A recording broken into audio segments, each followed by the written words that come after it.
Rusty. Rusty is a maintenance diesel who helps inspect the line on the Skarloey Railway. He always helps keep all the lines clear. One day, Rusty was inspecting the line, which led to Arlesdale when he felt a bump on an old wooden bridge.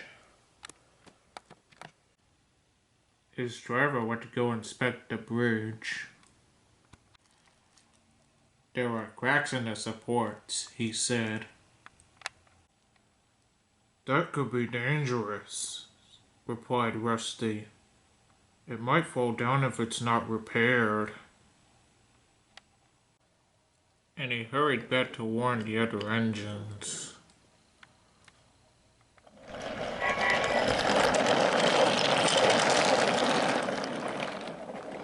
Rusty soon arrived at the sheds, where the engines were having a rest. Don't go on the line which leads to Arlesdale, he warned. The old wooden bridge is about to collapse. It's dangerous. Ugh, huffed Duncan. How would you know? You're only a little diesel. Oh, please, Duncan, said Peter Sam. Don't forget what happened the last time you weren't paying attention to what you were supposed to be careful what you were supposed to do and ended up getting stuck in a tunnel, derailing off the rails and leaving your passengers stranded on the viaduct. Bah, huffed Duncan. I know my way about. I don't need useless engines or smelly diesels like Rusty or Fred to tell me what to do. And Duncan steamed away. But he didn't realize that he didn't have any coal in his bunker.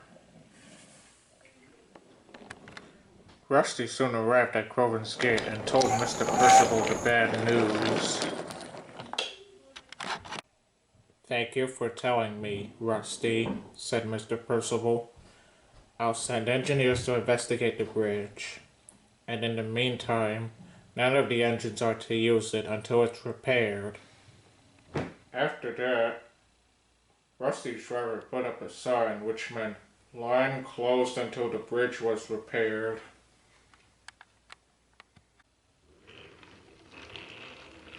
And this meant that the engines won't be able to deliver freight or passengers along the line.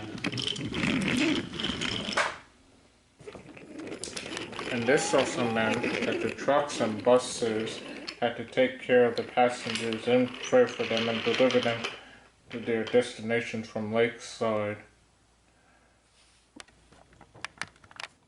Meanwhile, Duncan needed more coal to get back to the shed, but when he arrived at Lakeside, the coal bunker was empty. Oh, bother, he huffed. I won't get home without more coal. Where's the nearest bunker? There's one on the other side of the old wooden bridge, said Skarloey, but you mustn't cross it. Rusty says it's not safe.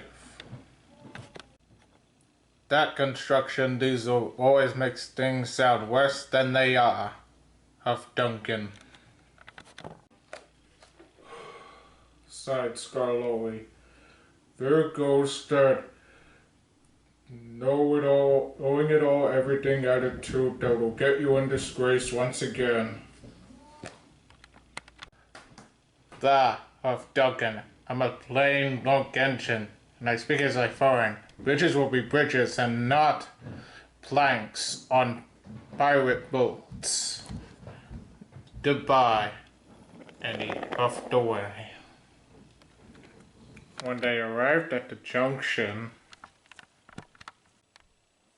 his driver removed the sign,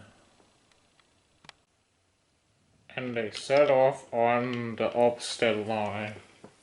This was a big mistake. But whenever Duncan would be on the Ulstead line, all the bunkers would be empty. I guess our only option is the bridge, sighed the driver, but I'm sure one trip won't hurt. I hope so, said Duncan, and he steamed away. Their only option was across the old wooden bridge. Duncan was going to cross it, but he stopped. He used up all his coal. What a predicament, said Duncan. I'm out of steam. He then heard a splashing sound. What's that sound? He thought. His driver looked down and saw that the bridge was about to collapse. Meanwhile, Rusty was finished with the maintenance work. Rusty, said Skarloey, Duncan's went across the bridge on the Ulstead line.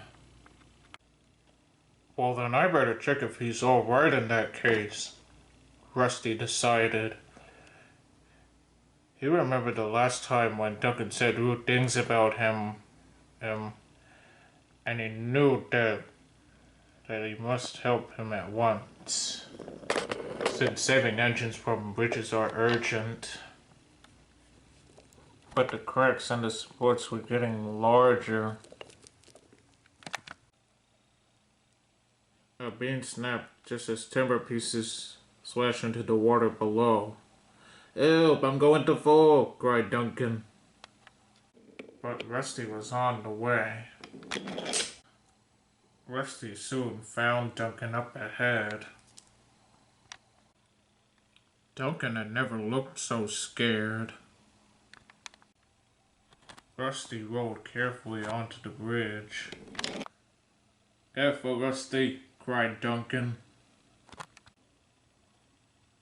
Soon, Rusty was coupled up to Duncan.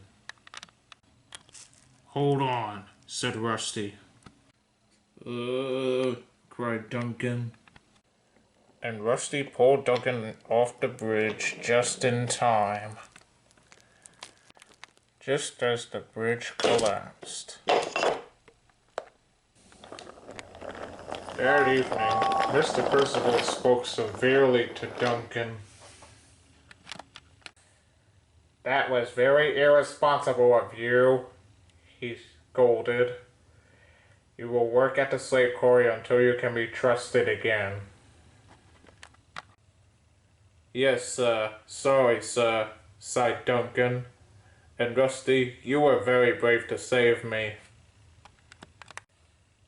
Yes, indeed, said Mr. Percival. You are a really useful and very brave engine, Rusty. Thank you, sir, said Rusty. And Rusty also felt really reliable, too.